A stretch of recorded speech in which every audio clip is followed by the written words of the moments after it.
How to add someone on Google Chat.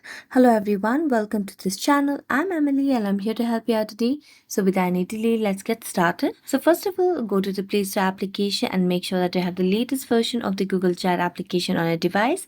So as you can see, I don't have the option of update, so it means that I have the latest version of the application on my device. So I'm going to tap on open and make sure that you're logged into your account. Now, after landing onto the home page, it will look something like this. Now, to add someone on Google Chat, what you can simply do is tap on this plus icon or the chat icon.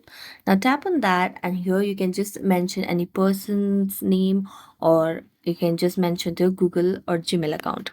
So, over here, I'm going to just mention this Gmail ID.